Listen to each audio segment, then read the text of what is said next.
Contrasting speeches and world visions at the United Nations General Assembly.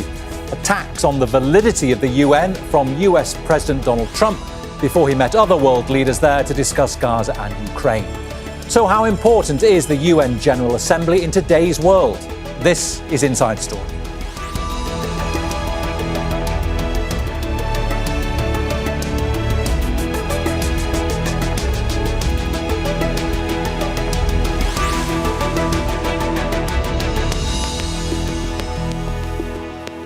Hello, welcome to the programme. I'm Bernard Smith. The United Nations General Assembly has long been seen as the showpiece event in world politics, bringing world leaders together in New York. This year, they meet at a time of deepening polarisation. Respected as a force for world peace for decades, the UN now finds itself under attack too. It's accused of inaction. The Security Council is paralysed by vetoes. The US has repeatedly blocked motions for ceasefires in Gaza. Russia has prevented motions on the war in Ukraine. Many world leaders at the podium say the need for the global body has never been greater, with big conflicts and threats from climate change. So, how important is the UN General Assembly today? Is criticism of the UN, such as that from US President Donald Trump, valid, or is it driven purely by political motives to undermine the organisation? We'll discuss this with our guests shortly, but first this report from Amma Boateng. Israel's war on Gaza, condemned by many world leaders on the first day of the UN General Assembly, including the opening speaker. Brazil's President Luiz Inácio Lula da Silva delivered a passionate message of support for the United Nations and spoke of its global importance today. We need leaders with clear vision who understand that international order is not a zero-sum game. The 21st century will be increasingly multipolar. To stay peaceful, it can only be multilateral. The voice of the global south must be heard. In contrast to Lula, US President Donald Trump launched a lengthy attack on the UN and many of its members. In a speech lasting almost an hour, despite a 15-minute time limit speakers are expected to observe voluntarily.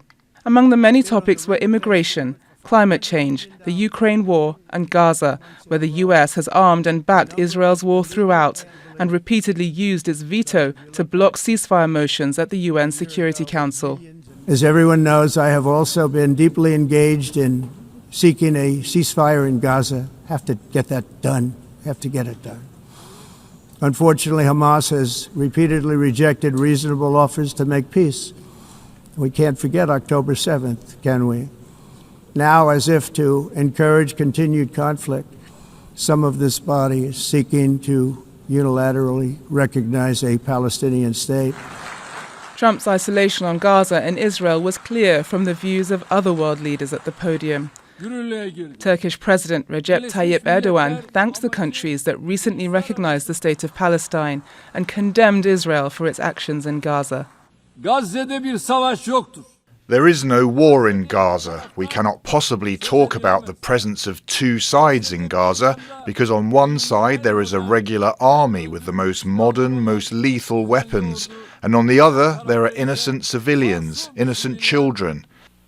Qatar's Emir Sheikh Tamim bin Hamad Al Thani again condemned Israel for a strike on a Hamas negotiating team in the Qatari capital Doha. No party seeks to assassinate its negotiating delegation unless its goal is to derail the negotiations. For them, negotiations are merely a continuation of the war by other means and a means to mislead the Israeli public opinion. If the price of freeing the Israeli hostages is an end to the war, then the Israeli government will forego their release. Its true goal is to destroy Gaza. Trump hosted Arab and Muslim-majority country leaders on the sidelines of the General Assembly to discuss how to end Israel's war on Gaza. Trump also took time to meet Ukraine's President Volodymyr Zelensky. Despite Trump's criticism of the world body, such encounters show that the UN General Assembly still provides a unique annual opportunity for many world leaders to meet face-to-face. Amma Boateng, Al Jazeera for Inside Story.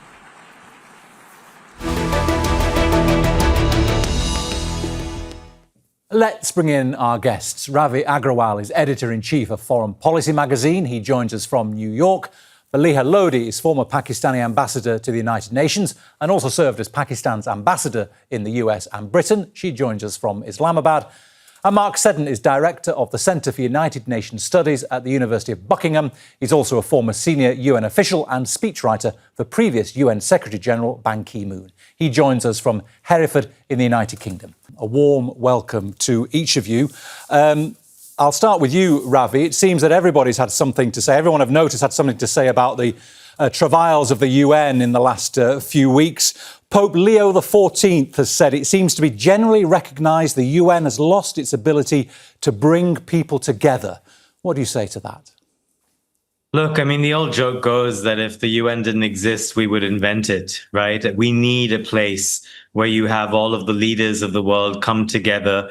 You need not only a physical place, but a spiritual place for all of them to feel like they're in one place and they have, to some degree, an equal voice. There are very good reasons to criticize the UN, to see it as stymied, to see especially the Security Council as a place where major decisions are just, running at cross currents because of great powers being unable to agree with each other. You can criticize the UN for not upholding basic rule of law, for creating a sense of impunity. All of that is true, but the answer always remains, we go through this every year, that the only way forward is to reform it, to come up with better ideas, to make it function more effectively, to bring all these countries together, to agree on the things that they could possibly agree on. And then I will also say here in New York, where I live and work, over the past few days, I've been to so many UN side events.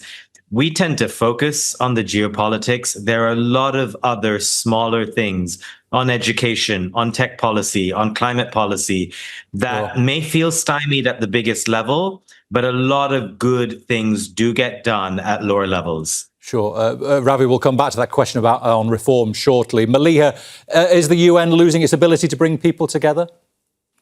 I think the UN faces a crisis of credibility today. It's at an inflection point, and the reasons are pretty obvious. We have two wars going on in the world, and the UN has been nothing more than a bystander. And we know the reason for that. The reason is, of course, the fact that the P5 or big powers have paralyzed the Council. I mean, if you look at what's happened on the 2-year-old war in Gaza, who has been the obstacle in the Security Council? It's the United States, which has vetoed resolutions calling for a ceasefire 6 times.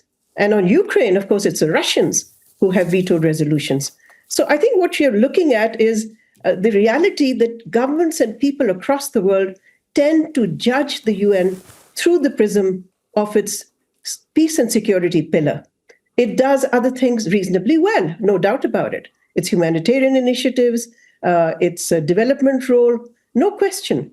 But these pale into insignificance because people view the UN through its core mission, through its core responsibility, which is the maintenance of international peace and security. And on that count, it has failed. It has failed due to big power politics, but it is nonetheless seen as an organization that has become increasingly irrelevant. After all, a previous Secretary General of the UN, Ban Ki-moon, recently wrote in The Economist that the UN is slipping into dysfunction because of the big powers, but also because one power wants to bring the UN to its knees. And I think we saw a reflection of that in President Donald Trump's speech, where he showed utter disregard for the United Nations and also made false claims about the UN's role. So if you have a world leader, the United States in this case, which has such contempt for multilateralism and multilateral institutions, well, the outcome we have seen then. The UN begins to become weaker and weaker. Well, OK. Well, Maleeha, again, and also we'll come back to the paralysis, the Security Council paralysis you touched on shortly. But Mark, pretty much everyone has turned up in New York. 190 members have turned up. So perhaps people think there is some still political relevance to it. Yes, I mean, I work for the Secretary-General Ban Ki-moon as a speechwriter, and I've also worked for President of the General Assembly. So I work for both the Secretariat and the General Assembly. And I think, your previous guests are right that the focus has been very much on the peace and security element. It's been very much on the paralysis of the Security Council. And there has been not so much attention focused on the fact that the disruptors, the key disruptors, principally the United States, Russia, and of course Israel to a much, it's obviously not on the Security Council, but it's causing major disruption by the way it's driving a horse and cart through international law. But, the focus has been on the Secretariat, and there has not been enough focus on what's beginning to happen as a result of all of this. Clearly, a majority of member states are utterly appalled at what they see is happening to the United Nations, not just in terms of the funding cuts from the US principally, but also that speech by Trump yesterday crystallized it, I think, for so many. And so what you're seeing, I think, is a pushback. And the people who actually put the United Nations together after the failure of the League of Nations were like those who put the US Constitution together, clever people. And I think that you're going to see much more use of the powers that the General Assembly has and hasn't been using for a very long time. We're looking today at Colombia, for instance, and a resolution uniting for peace, talking about militarized humanitarian convoys going into Gaza, using the Uniting for Peace resolution in the way it can be. And I think you're going to see more of this. South Africa, Brazil, all of these countries are coming together. And I think we'll see a tougher response to what we've been seeing so far. All right, well, sticking with that aspect of it, Ravi, what Mark was talking about there is the Security Council deadlock, particularly because of these veto-wielding powers, notably wielded by the US and by Russia and the US. Is the General Assembly, therefore, as Mark suggests, becoming a bit more active because of the Security Council deadlock? Is that a way forward for the UN? It is. Look, the main trend line over the last 80 years is that as the United States and some of the old bigger powers have become weaker, relatively weaker in terms of the proportion of global GDP that they control, you've had the rise of the rest, and you have all these other countries in the global south that are clamoring for a greater voice, and they're obviously not on the main Security Council, so they need to find ways to be able to sort of put forward their voices. And look, there's a reason why we have other groupings such as the G20, which is now enlarged to include even the African Union. There's a reason why there's a clamoring for other groupings that are more equitable, that are less stymied. And the reality that I think everyone has realized over the last few years is that the Security Council, as we know it, is not fit for purpose. If you were to build and create a UN today, you would build it quite differently. If you were to build a Security Council, you would certainly build it differently. And that is the thing to grapple with. The problem, however, is that once you've given a Security Council veto power, no one is incentivized to give up that veto power and to devolve power. This is all about power. Maleeha, Luis Inácio Lula da Silva yesterday, before Donald Trump spoke and stole all the headlines, he gave a very powerful speech, and in it he said the tyranny of the veto sabotages the very reason for the UN's existence. Does he have a point? Well, I think most countries would agree with that. And I think the consensus among the membership of the UN is that there is a need for Security Council reform. But the problem has been, and I've participated myself in these negotiations, which have been going on for almost 30 years, I think there is agreement that the size of the council should be increased, but there is total disagreement between what are called the G4 countries, which are Brazil, India, Japan, and Germany, who aspire to get permanent seats for themselves, and the Uniting for Consensus countries led by Italy, in which my country, Pakistan, is also a very active member, who call for more elected seats to counterbalance the power of the P5, or the permanent 5 members of the Security Council. Now, we've not seen any agreement, and that makes reform very elusive and very difficult. Plus, I think the process of reform itself, even if you were to get agreement tomorrow, is so complicated, because it's like amending your country's constitution. You have to amend the charter. And that requires the General Assembly, 2/3 of its total membership, to accept a resolution calling for reform and the nature of reform. And then the 5 permanent members all have to sign up to that. So that shows you how difficult it is. And yet the most important body in the UN is the Security Council.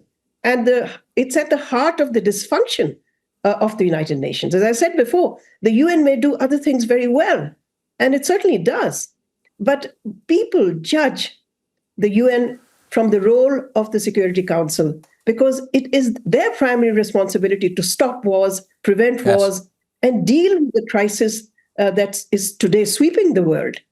Yes, and Mark, if you can't reform the Security Council, it seemed almost impossible to do that. Where do you go? Where does the UN go?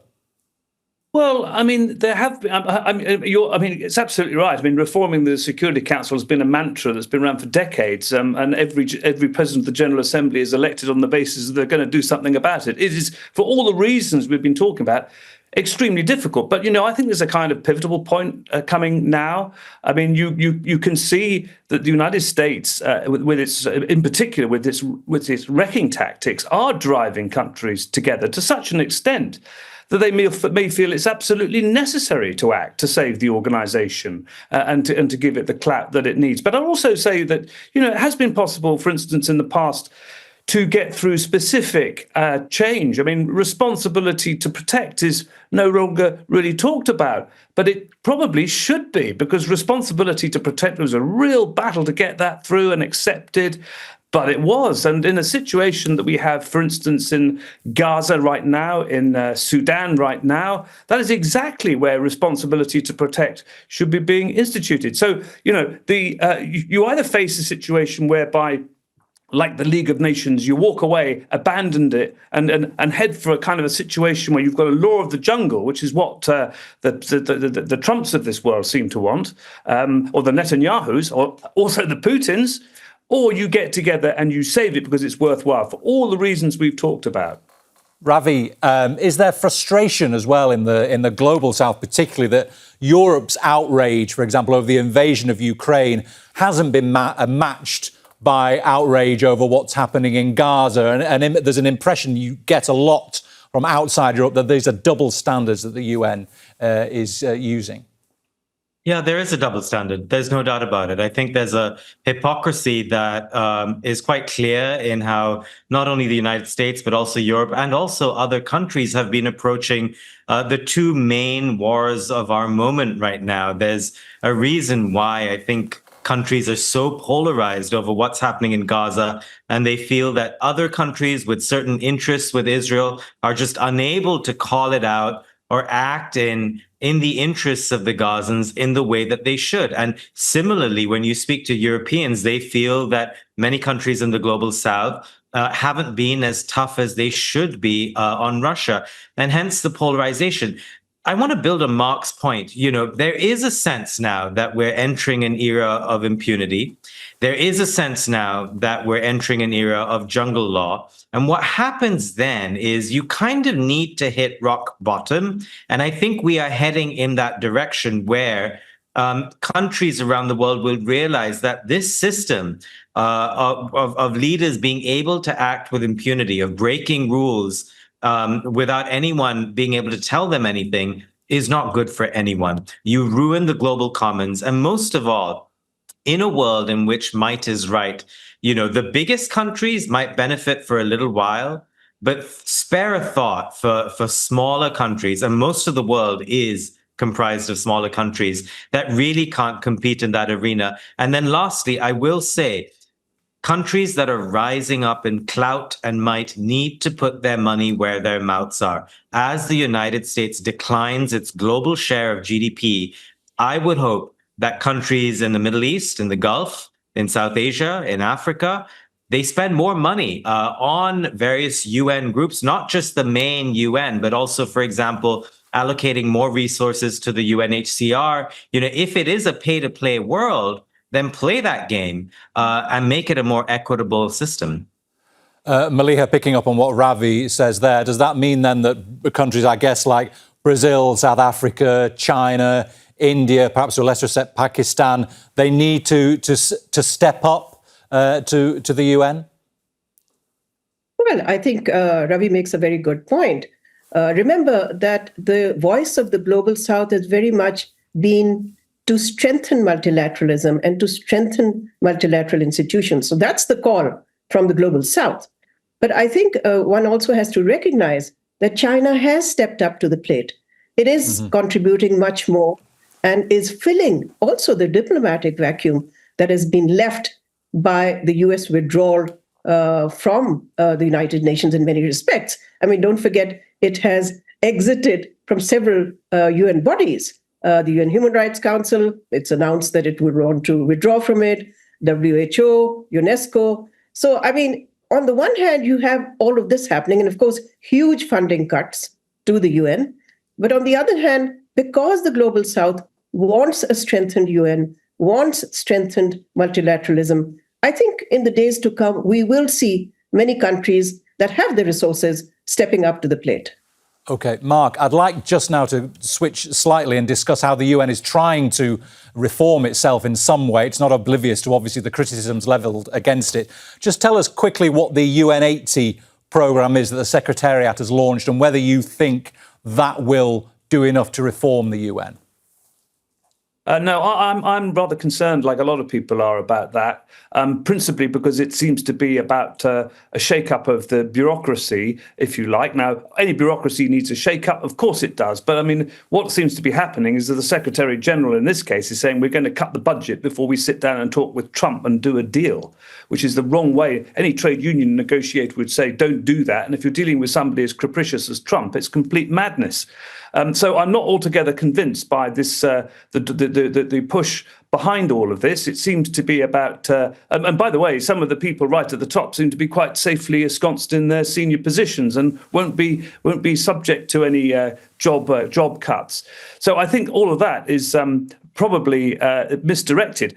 What really we've been talking about it. Clearly, the Security Council does need this massive reform, and we need to see other countries step up to the plate. By the way, we are seeing that. I mean, we've, for instance, not really given a huge amount of coverage, but France and the Saudis have come up with a plan for a multilateral UN force for Gaza post-ceasefire. We're talking now about Colombia, Indonesia, countries getting behind a Uniting for Peace resolution. Indonesia talking about committing perhaps 20,000 peacekeepers to all of this. So all of these, I call that reform because it's practical.